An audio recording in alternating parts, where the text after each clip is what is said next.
1842. On a Mississippi Delta plantation, an overseer named Calvin Hodge decided that a pregnant enslaved woman collapsing in the field was an inconvenience worth correcting with a whip. He carried out the punishment in public, certain the witnesses would return to work and forget her name. By nightfall, the woman and her unborn child were dead, and Hodge prepared to leave the property quietly, confident the system would erase the evidence for him. By sunrise, he never made it to his horse. 100 enslaved men and women stood between him and the road. The keys were no longer in his pocket. The armory was no longer locked. The plantation books were no longer hidden. Hodge believed fear was permanent. He was wrong.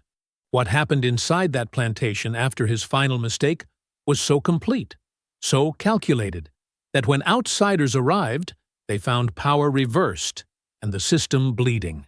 How did it reach that point?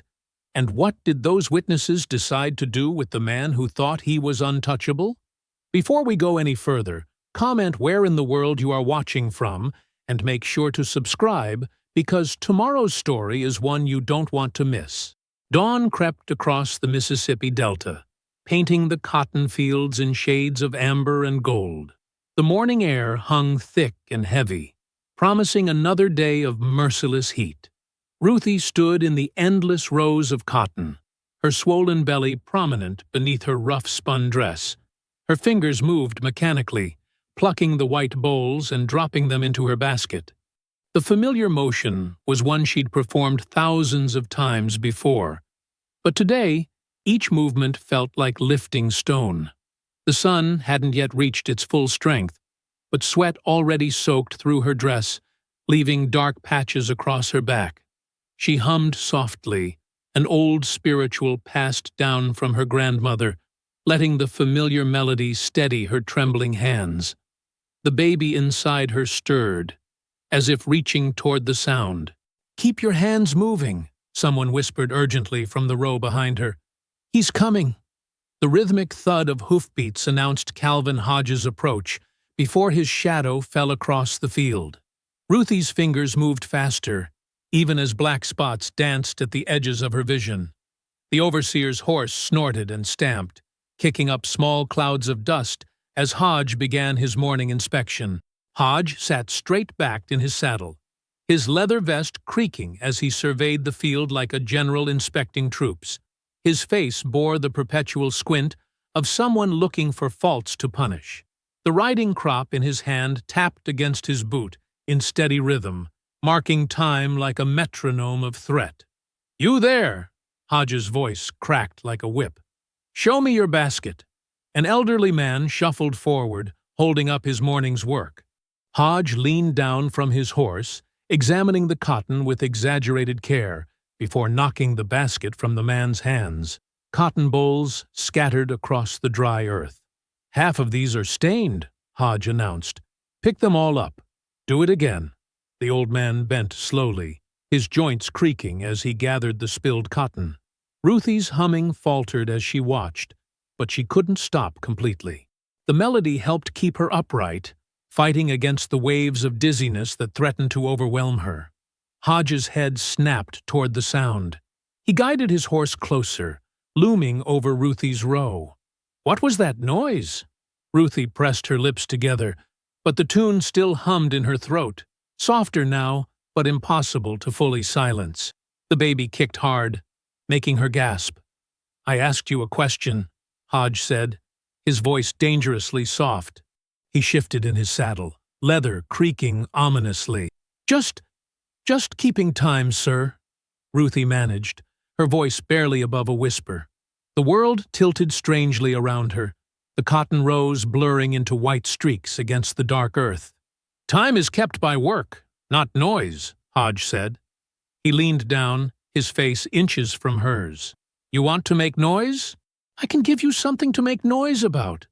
The morning heat pressed down like a physical weight. Ruthie's basket felt impossibly heavy, pulling her arms toward the ground. She tried to straighten, to nod acknowledgement of Hodge's threat, but her body wouldn't obey. The humming in her throat turned to a quiet moan as another wave of dizziness washed over her. "Sir," a voice called from several rows over. "The west field needs—" "Quiet!" Hodge snapped, not taking his eyes off Ruthie. "You've been getting special treatment because of your condition. Perhaps you need a reminder that pregnancy isn't an excuse for laziness." Ruthie tried to focus on his words, but they seemed to come from very far away. The cotton plants swayed like waves on a river, though there wasn't any breeze. Her fingers went numb, releasing their hold on the basket. She heard it hit the ground, as if through layers of cotton stuffed in her ears. The world tilted sharply. Ruthie felt herself falling, unable to catch herself as her legs gave way. She collapsed into the row, sending up a small cloud of dust. The earth felt cool against her face, but she couldn't seem to draw a proper breath. All around her, the field went deadly silent. Through half-closed eyes, she saw Hodge's boots hit the ground as he dismounted. His spurs made tiny stars in the dust with each deliberate step. The silence deepened, broken only by the soft jingle of his spurs and the creak of leather as he moved closer. Above her, the morning sun blazed white and merciless, promising nothing but heat and pain for the hours ahead. Content. Warning. This section contains descriptions of violence and death. "Get up!" Hodge's voice cut through the morning heat. When Ruthie didn't move, he prodded her side with his boot. "I said, get up!" Ruthie stirred weakly, her fingers clutching at the dusty earth. She managed to raise her head slightly, but her arms trembled with the effort. The baby moved inside her, a desperate flutter that made her whimper. Defiance. Hodge spat the word like poison. "Even now, you choose defiance." He turned to the gathered field hands, his voice rising. "Strip her. 10 lashes will remind her of proper respect." No one moved. The cotton rows stretched silent and still under the climbing sun. Hodge's hand went to the pistol at his hip, and 2 women stepped forward, their faces carved from stone. They knelt beside Ruthie, their touches gentle as they helped her sit up. One whispered something too soft to hear, a prayer or apology, as they removed Ruthie's sweat-soaked dress. Among the workers, Elias Boone stood motionless, his carpenter's hands clenched at his sides. He'd been repairing a broken cotton bin when Ruthie fell. Now he watched, his face carefully blank, as the women stepped back. Ruthie knelt in the dirt, her bare back exposed to the sun, her pregnant belly obvious to everyone in the field. Hodge uncoiled his whip with practiced precision. The leather whispered across the ground, a sound like a snake in the dust. He paid no attention to Ruthie's condition, positioning himself with the same methodical care he showed when breaking a new horse. The first lash cracked across Ruthie's back. She jerked but didn't cry out, her fingers digging into the earth. The second strike crossed the first, drawing blood. By the third, her humming had returned, broken, desperate, barely audible over the whistle of the whip. Elias watched each lash with the focus of a man memorizing a lesson. His expression never changed, but his eyes tracked every movement. The angle of Hodge's arm, the way he shifted his weight between strikes, the precise distance he maintained. The overseer was meticulous in his cruelty, each lash placed with surgical intent. The humming stopped after the 6th strike. Ruthie swayed, her eyes unfocused, but Hodge didn't pause. Blood ran freely now, staining the ground beneath her. The 7th lash wrapped around her side, and she finally screamed, a sound of pure agony that echoed across the cotton rows. Workers flinched, but didn't turn away. They'd learned long ago that looking away only earned them a place beside the whipping post. Some of the older ones moved their lips in silent prayer. Others stared straight ahead, their faces masks of forced indifference that didn't quite hide their terror. The 8th strike brought Ruthie to her hands and knees. The 9th knocked her flat. By the 10th, she had stopped moving entirely. The only sound was her ragged breathing and the buzz of flies already gathering in the delta heat. Hodge coiled his whip with the same care he'd shown in using it. He studied Ruthie's still form with clinical detachment, then turned to address the field hands. Let this be a lesson. Pregnancy doesn't excuse disobedience. Back to work. The workers hesitated, looking at Ruthie's crumpled form. One of the women who had stripped her took a half-step forward, but Hodge's hand returned to his pistol. I said back to work. She stays where she is. The afternoon sun climbed higher as the field hands returned to their rows. Elias moved with them, his motions as measured as always, but his eyes never left Ruthie's body. The flies grew thicker as the day wore on, their buzzing a constant reminder of what lay in the dust between the cotton rows. Heat rippled across the field like waves on water. Workers moved mechanically through their tasks, every movement weighted with the morning's horror. They stepped carefully around Ruthie's still form, their baskets and bodies casting brief shadows across her exposed back. No one dared to check if she still breathed. Hodge rode back and forth along the rows, his horse's hooves kicking up small clouds of dust. His voice cracked out corrections and threats, maintaining order through the long afternoon hours, but his eyes kept returning to where Ruthie lay, as if expecting, perhaps hoping, she would try to rise again. The flies grew bolder as the day wore on. They landed on Ruthie's wounds, on her tangled hair, on her bare skin baking in the merciless sun. Workers moved past her like ghosts, their shadows touching her body, but never their hands. The delta heat pressed down, thick enough to choke on, while the cotton rows stretched endlessly under the empty sky. Dusk brought no relief from the delta heat. Ruthie's body lay where she had fallen, her skin gone gray in the fading light. The workers filed past her one last time as they left the fields, their eyes down, shoulders bent under the weight of the day's horror. The plantation mistress watched from her veranda as darkness settled over the cotton rows. Through her brass spyglass, she could make out the dark shape that was Ruthie, still uncovered, still exposed. She lowered the glass with practiced delicacy and turned to Calvin Hodge, who stood at attention before her.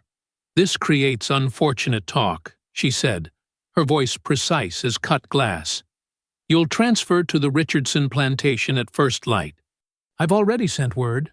She didn't look at him as she spoke, instead adjusting her lace cuffs with careful fingers.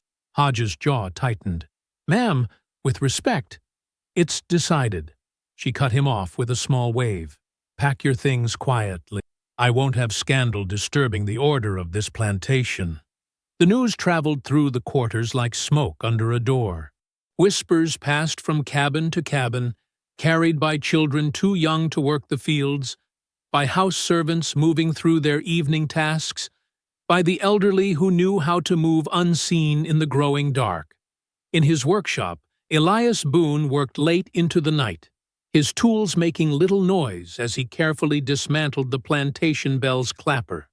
The massive bronze bell hung silent above him, its outline barely visible against the star-filled sky. His movements were unhurried, methodical, each piece laid aside with careful precision. Hours before dawn, people began to move through the darkness. They came in ones and twos, shadows among shadows, gathering in the spaces between buildings.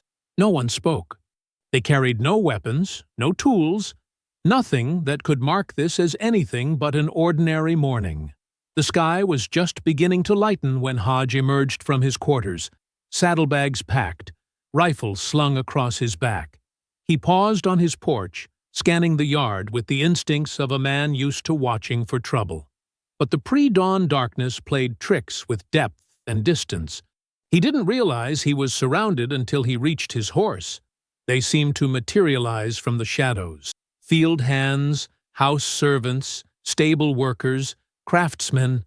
They formed a circle around him, silent and still. Hodge's hand went to his rifle, but he froze when he saw how many there were. 50, 70, 100 or more, standing shoulder to shoulder in the gray morning light. The second overseer, Thompson, burst from his quarters with a pistol drawn. "Get back!" he shouted, his voice cracking. "Get back, or I'll—" He never finished. The nearest workers surged forward like a wave breaking. Thompson got off one wild shot before they reached him, the bullet harmlessly embedding itself in a post. Then they were on him. Dozens of hands grabbing, pulling, striking. His screams echoed across the yard, sharp and desperate, until they suddenly stopped. Hodge tried to mount his horse, but strong hands pulled him down.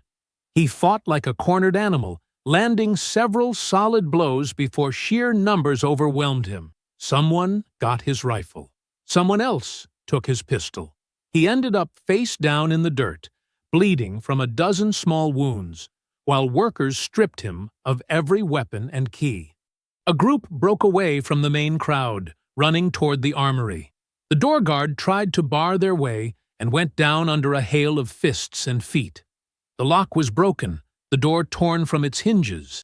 Inside, they found rifles, powder, shot, and stacks of ledgers, documenting every crime and cruelty committed on the plantation. When they dragged Hodge to his feet, his face was bloody, but his eyes were wild with disbelief. They bound his hands with his own belt, tight enough to make him wince. The keys they'd taken from him jangled as someone tested each one, opening every locked door and cabinet on the property. Blood marked the dirt where Thompson had fallen, where the guard had fought, where Hodge had struggled. The yard was full now. The entire enslaved population of the plantation gathered in the strengthening light. They moved with purpose, securing buildings, collecting weapons, establishing watch points. No one spoke above a whisper. No shouts of victory, no cries of revenge. They worked with the quiet efficiency of people who had planned this moment, in whispered conversations and silent glances, in thoughts held private through years of waiting. The sun rose over a plantation transformed. Where Hodge had ruled absolute hours before, he now knelt bound in the dirt. Where workers had kept their eyes down and voices soft, they now moved with straight backs and purposeful strides. The balance of power had shifted as completely as day replacing night. And through it all, the plantation bell hung silent above them, its voice stolen in the dark hours before dawn. The rising sun cast long shadows across the yard as Elias Boone moved among the gathered workers, his voice low and steady. 4 to each corner of the main house, 2 walking the fence line. Everyone else cleared the buildings room by room. People dispersed with quiet purpose, carrying seized weapons with careful hands. Many had never held a rifle before, but they moved with the determination of those who had imagined this moment in secret for years. Old Benaiah stood on the porch steps, watching as groups organized themselves.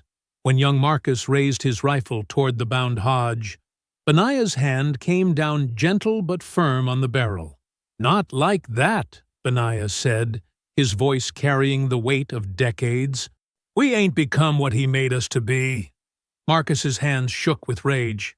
"After what he did to Ruthie." "I know." Benaiah's eyes were hard as stone. "But we do this right. We do this clean. Put him in the storage cellar for now." 4 men led Hodge away, his boots dragging in the dirt. The overseer's face was a mask of dried blood and fury, but he said nothing as they locked him in the dark. The morning unfolded in careful stages. Elias organized rotating watches, positioning lookouts in the highest trees with spyglasses taken from the main house. Others fortified the quarters, boarding windows and creating firing positions. Every few minutes, someone would test the weight of a rifle or count bullets with trembling fingers. Near midday, Sarah from the kitchen came running across the yard. "Riders coming!" "From the North Road!" Everyone scattered to their assigned positions, hearts pounding. But it was only a single wagon, the Richardson Plantation courier, unaware of what had happened. They took him quickly, without violence, and locked him in a storeroom. His eyes had been wide with disbelief as they led him away. "They'll be looking for him by sunset," Elias said to Benaiah. Word will spread.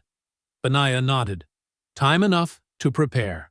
But first, he looked toward the cotton field, where Ruthie still lay. A small group walked out to retrieve her body.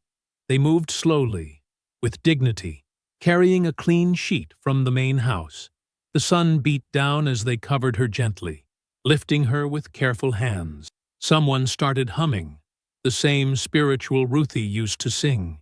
Others joined in, voices low and mournful. They buried her behind the quarters, where generations of unnamed graves lay beneath the oak trees. Old Benaiah spoke words over her, his voice strong despite his years. She ain't die for nothing, he said. She ain't suffer for nothing. Today we stand up. Today we say no more. Through the afternoon, the plantation transformed. The kitchen workers distributed food freely for the first time in memory. Children ran messages between watchposts. Women tore strips of cotton for bandages, stacking them in neat piles. Every hour, runners reported to Elias, no movement on the roads, no signals from neighboring plantations. But as the sun began to set, the first signs of reaction appeared. A patrol of 6 armed men rode along the north fence line, just within sight of the lookouts. They didn't approach, just watched with hard eyes before turning back. Testing us, Elias said, checking the powder in his rifle. Seeing how we're fixed. An hour later, more riders appeared on the west road. A larger group this time, carrying torches despite the lingering daylight. They too kept their distance, but their message was clear. They were gathering force. In the failing light, Benaiah walked among the defenders, speaking quiet words of encouragement. Some were praying. Others gripped their weapons with white-knuckled hands. All knew that tonight would determine if their freedom would last past sunrise. The first stars were appearing when Sarah brought coffee to the watchposts. The night air had turned cool, carrying the scent of cotton and gunpowder.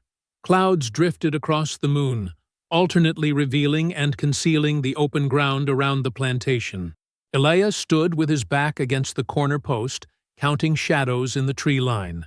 The captured rifles felt heavy in everyone's hands, tools of death they had never wanted to hold, but now couldn't survive without. The weight of generations of suffering and resistance pressed down like the darkness around them. A child's voice called out from a high window, "Torches! Coming from the east!" More lights appeared along the roads. 1, then 3, then dozens. They flickered like deadly fireflies in the distance, drawing closer with inexorable purpose. The defenders tightened their grips on unfamiliar weapons. Someone whispered a prayer. Another hummed a few notes of Ruthie's song before falling silent. Then a single shot cracked through the night, the muzzle flash bright in the darkness of the tree line. The bullet splintered wood somewhere above their heads. The time for waiting was over. As darkness settled fully over the plantation, the first exchange of gunfire erupted near the north fence. Muzzle flashes lit up the night like lightning bugs, followed by the sharp crack of rifles. The defenders held their positions, firing only when they had clear targets. "Save your shots," Elias called out, moving between positions. "Make each one count. We got less powder than they do." The attackers probed the perimeter, testing for weak points. Their torches gave away their positions, making them easy targets in the darkness. But they had numbers and experience with firearms. Elias gathered a small group near the cotton fields. "They'll try to rush us through here," he said, gesturing to the rows. "We'll make them regret it." Under his direction, they dug shallow trenches between the cotton rows and covered them with loose branches. Other traps were set. Trip lines made from stolen rope, sharpened stakes hidden in the tall cotton plants. A young man named Thomas ran up, breathing hard. "They're moving in from the west now, too." "Good," Elias said. "That's where we're strongest. Get back to your post." The night filled with smoke and shouting. The attackers tried several rushes, but the defenders' positions were well chosen. Each assault broke against prepared defenses, leaving wounded men crawling back into the darkness. Inside the main house, argument erupted over Hodge's fate. Marcus and several younger men confronted Benaiah in the parlor, their voices harsh with tension. "We should kill him now," Marcus insisted. "While we still can. He deserves it after Ruthie." Benaiah's face was stern in the lamplight. "You think I don't know what he deserves? But a dead overseer makes us murderers in their eyes. A living one makes them careful." "They're trying to kill us anyway," another young man shouted.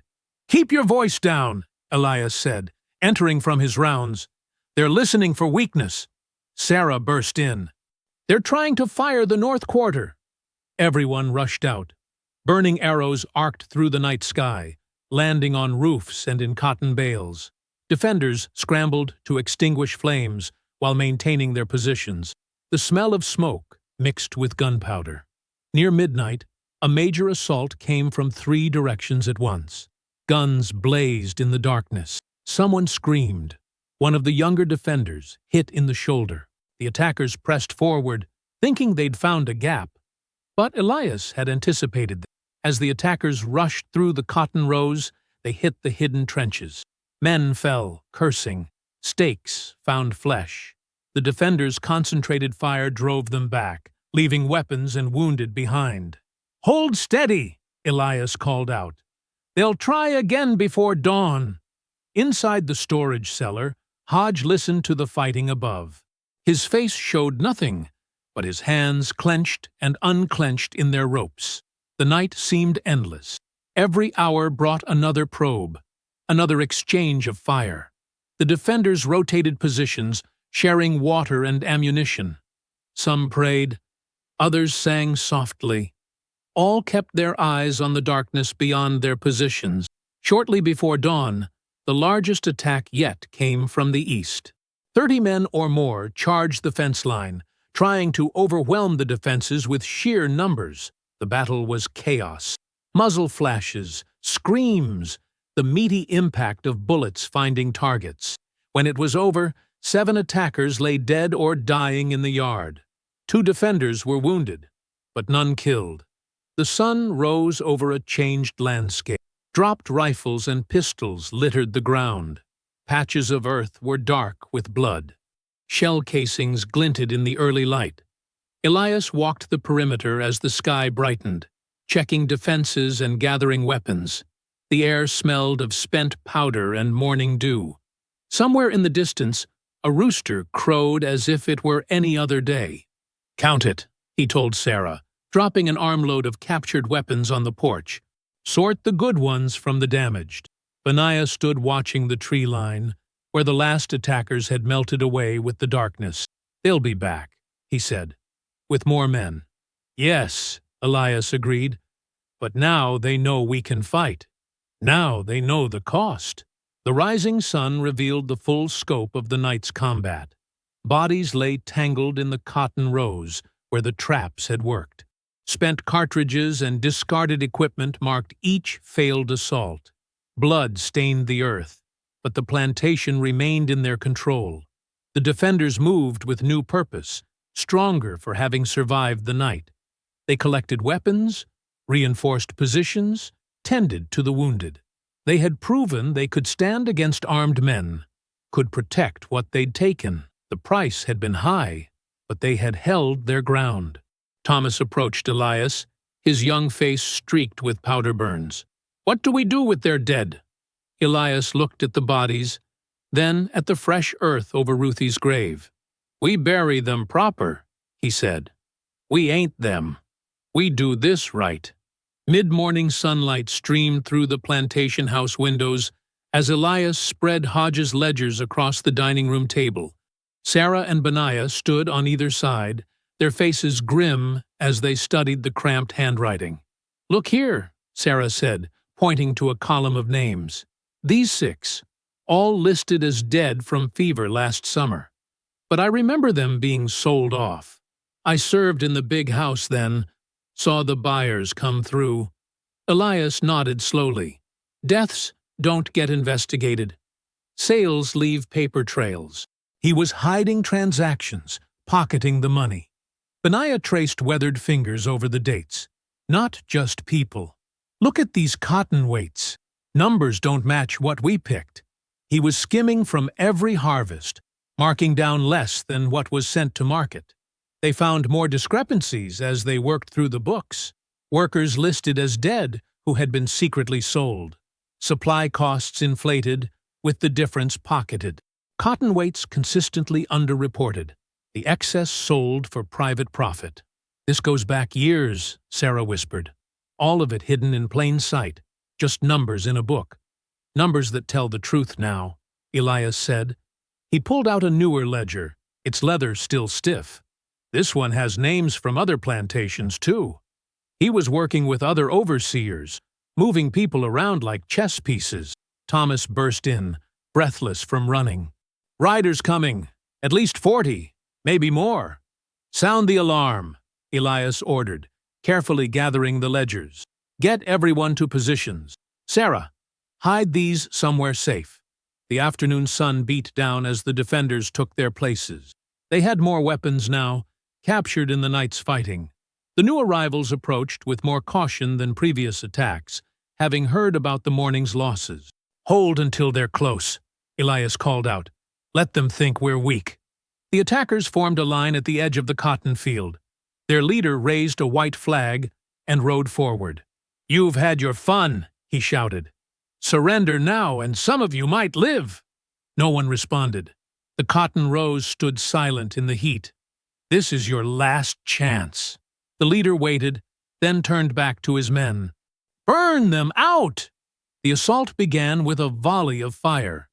Bullets thudded into walls and fence posts.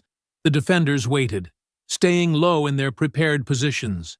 When the attackers charged forward, they found the same traps that had worked in darkness were deadly in daylight. Hidden defenders rose up, firing from multiple positions. The attacking line broke apart in confusion. Men fell. Horses reared and bolted. The carefully planned assault dissolved into chaos. "Push them back," Elias shouted. "Drive them out of the fields." The defenders pressed their advantage, firing steadily from cover. More attackers fell. Others threw down weapons and ran. Within an hour, the field was quiet again except for the moans of the wounded. "That's the third attack they've lost," Thomas said, grinning as he collected dropped weapons. "They can't touch us." Elias frowned at the young man's confidence, but said nothing. They had won again, but victory brought its own dangers. As evening approached, Sarah organized a proper supper in the main house, the first time many of them had ever eaten in that dining room. The defenders gathered in shifts, keeping watch positions manned while others ate. "We should get those ledgers to the river," Marcus said, between bites of cornbread. "The abolitionists would make sure everyone knows what Hodge was doing." Benaiah nodded. "I know some folks upstream who could help. They move people north sometimes. They'd know who to trust." The conversation grew animated as people shared ideas. They had weapons now, had proven they could fight. The ledgers gave them leverage. Some began talking about holding the plantation permanently, making it a fortress of freedom. "We beat them 3 times, someone called out. "We can beat them again." "They'll have to negotiate now," another added. "They can't afford to lose more men." The dining room filled with eager voices and hopeful plans. Even some of the older folks who had counseled caution allowed themselves to smile. They had achieved what seemed impossible mere days ago. Sarah moved between tables, refilling cups and adding to plates. "First time I've served food in here and felt proud of it," she said. Elias ate quietly, watching the faces around him. They had earned this moment of joy, this taste of victory. The ledgers were their strongest weapon yet, proof of corruption that went beyond a single plantation. Hope filled the room like the savory steam from the cooking pots. The sun set outside, painting the windows golden. Armed guards kept their watch on the perimeter. In the cellar below, Hodge sat in darkness, listening to the unfamiliar sound of celebration above. The plantation had transformed in ways that would never be undone, whatever came next. The victory feast ended as darkness settled over the plantation. Most retired to the quarters, while others took up guard position. Young Marcus had kitchen duty, scrubbing pots by lamplight with 14-year-old courier Daniel. "You scared?" Marcus asked, noticing Daniel's trembling hands. "No," Daniel lied, dropping a spoon. "Just tired is all." Marcus smiled. "We're winning. You saw today. They can't stop us now." Daniel said nothing, just kept scrubbing. When Marcus turned to stack plates, the boy slipped out the back door into the night. Sarah found him at the edge of the property an hour later. "Daniel? What are you doing out here?" The boy startled. "Just getting air. Too hot in the quarters." Sarah studied his face in the moonlight. "You should get some rest. Tomorrow." A twig snapped in the darkness. Sarah spun toward the sound, but Daniel was already running, crashing through the underbrush toward the road. "Stop him!" Sarah shouted. "He's running!" Guards turned at her cry, but Daniel knew every gap in the fence, every shadow to hide in. By the time they organized a search, he had vanished into the night. Sarah burst into the main house where Elias and the others were reviewing defense plans. "Daniel's gone. Ran off toward town." Elias's face hardened. "He'll tell them everything. Our numbers, our weapons, our plans for the ledgers. He's just a scared boy," Benaiah said softly. "A scared boy who knows too much," Thomas countered. "We should have kept closer watch." They doubled the guards, but the night passed in tense silence. The moon set. A cold fog rolled in from the river, blanketing the fields in gray mist. The first sign of trouble came just before dawn, the distant thunder of many horses approaching fast. Elias was already awake when the warning spread. "Militia company!" a lookout shouted. "Coming up the main road!" "At least 60 men," another called. "With torches!" Elias ran for the quarters, shouting orders. "Get the children to the root cellar! Move the weapons! Form a defensive line at—" The first volley of shots cut through his words. Unlike previous attacks, these men were organized, disciplined. They split into groups, approaching from multiple directions through the fog. Sarah was helping evacuate the quarters when she smelled smoke. "Fire! They're setting fires!" Flames spread quickly through the wooden buildings. Smoke filled the narrow paths between structures. Children screamed as parents rushed to find them in the chaos. "This way!" Sarah guided a group toward the cellar. "Stay low! Under the smoke!" A burning timber crashed down nearby. Through the flames, she glimpsed Daniel standing with the militia officers, pointing out defensive positions. Gunfire erupted from all sides. The defenders tried to mount a response, but the smoke and confusion made it impossible to organize. Some fought desperately while others fled into the fields. In the chaos, no one noticed the cellar door swing open. Hodge emerged from his prison, slipping away as his captors fought for their lives. He found a dropped pistol, checked its load, and moved through the smoke like a vengeful ghost. Mary, Ruthie's closest friend since childhood, was helping the last children escape the burning quarters. She had just passed a toddler through a window when Hodge's shadow fell across her. "Remember me?" he said. Mary turned. Her eyes went wide with recognition, then terror. The gunshot was lost in the general chaos.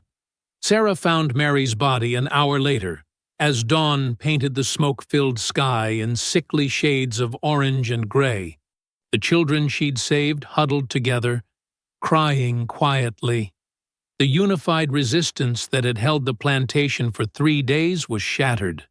Some defenders still fought from the tree line, while others surrendered. Many simply vanished into the swamps and woods. Elias moved through the burning ruins, trying to rally people, but the spirit of collective defiance had broken. Fear returned, stronger than before. The ledgers that had promised leverage were ash. Their weapons were scattered or captured. Thomas stumbled up, bleeding from a head wound. Hodge got out. He killed Mary. Elias clenched his fists. Where is he now? Gone. Rode off with the militia officers. Thomas spat blood. They're calling him a hero for surviving captivity. The sun rose fully, but the smoke turned its light dim and strange. Sarah gathered the survivors she could find, tending wounds, counting the missing. The quarters still burned, decades of humble homes reduced to embers. Where unity and hope had reigned just hours before, now there was only ash and bitter defeat. The plantation that had briefly known freedom was once again a battlefield of loss. Sarah wrapped a bandage around Thomas's head wound as survivors gathered in the charred ruins behind the old smokehouse. The morning sun cast long shadows through the haze that still hung over the plantation. 23 people were missing, either dead, captured, or fled into the swamps.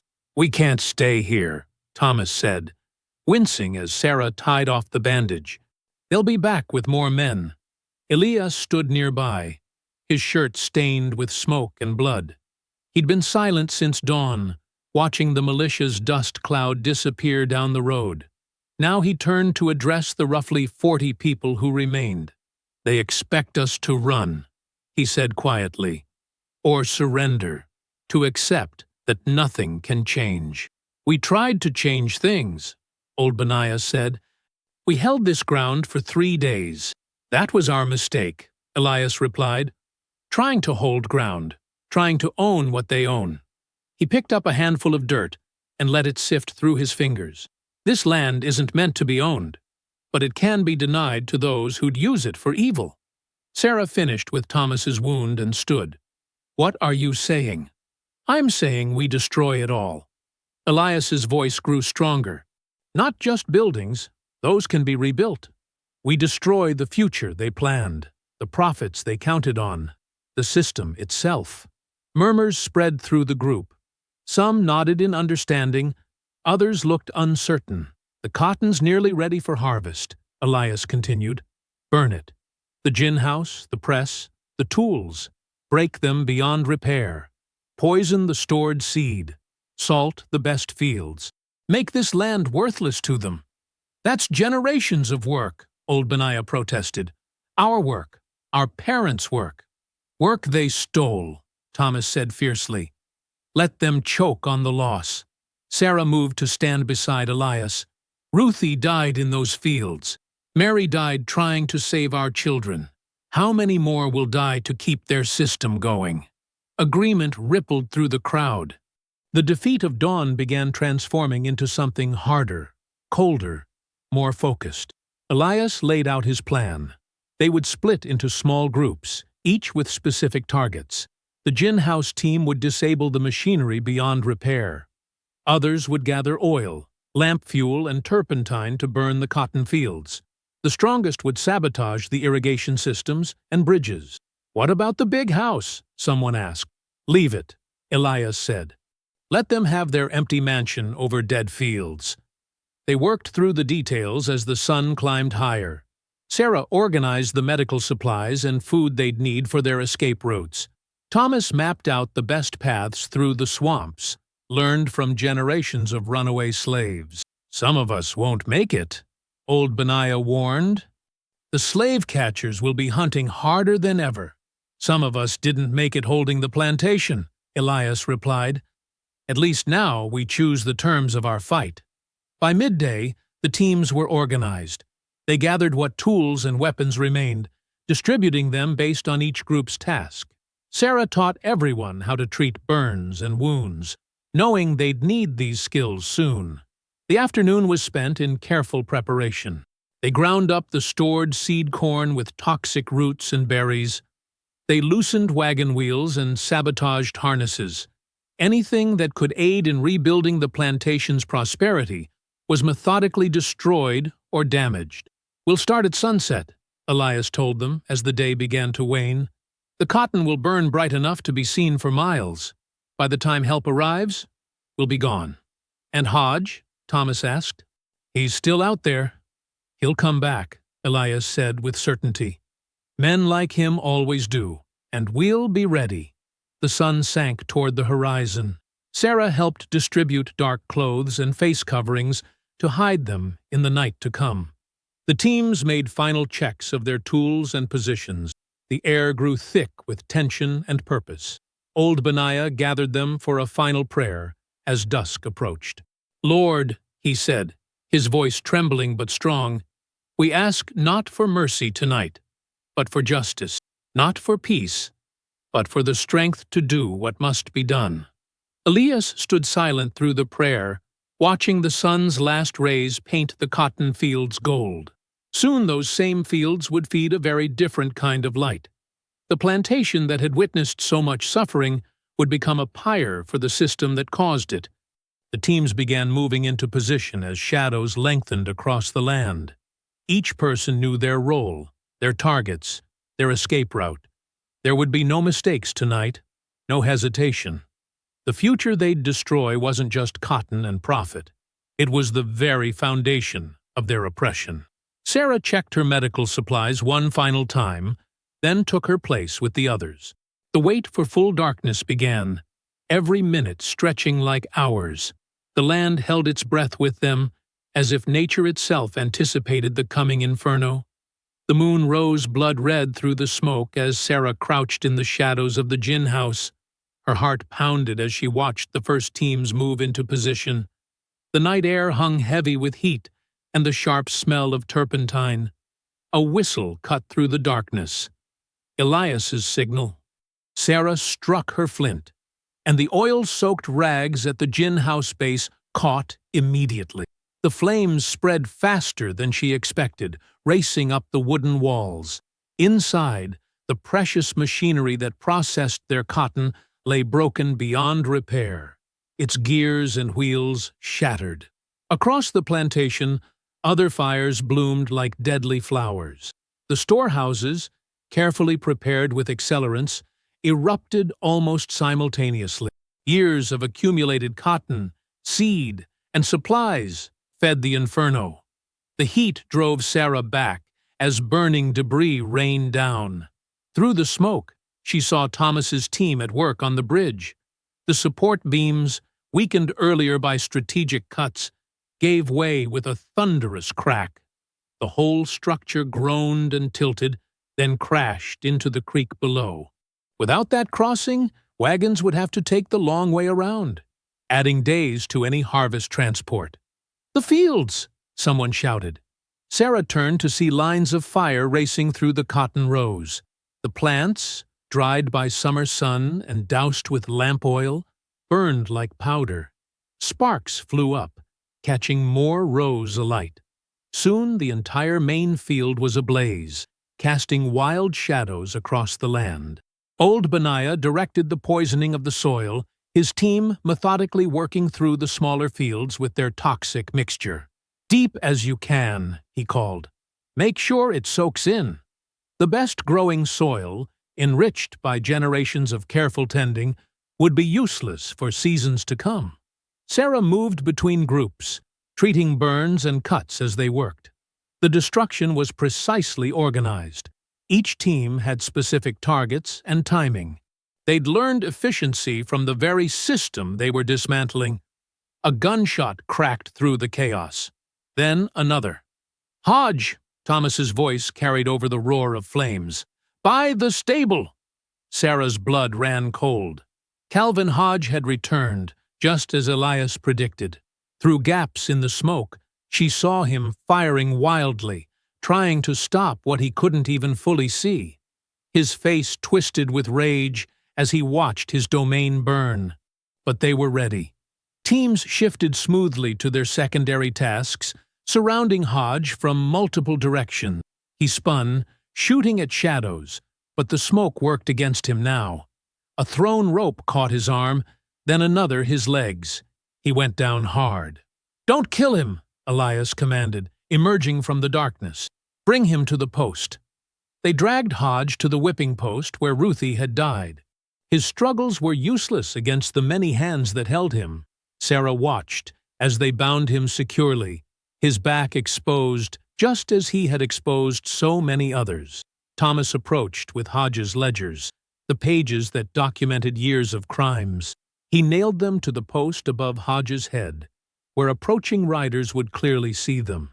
The thud of each nail driving home echoed with finality. "You can't do this," Hodge spat. "Your property." You're nothing. We were never property, Sarah said quietly. You just believed your own lies. Around them, the plantation continued to burn. The grand agricultural machine that had consumed so many lives was being rendered useless, acre by acre. Sarah treated one last burn on Thomas's arm as they watched the destruction they'd planned so carefully. The first hints of dawn began to lighten the eastern sky. Smoke columns rose like black pillars against the pale light. The heat from the fires had finally begun to fade, leaving behind scenes of calculated devastation. The cotton fields were ash. The bridge lay shattered. The gin house was a skeletal ruin. Storage buildings still smoldered, their contents destroyed. The carefully sabotaged tools and equipment lay broken beyond practical repair.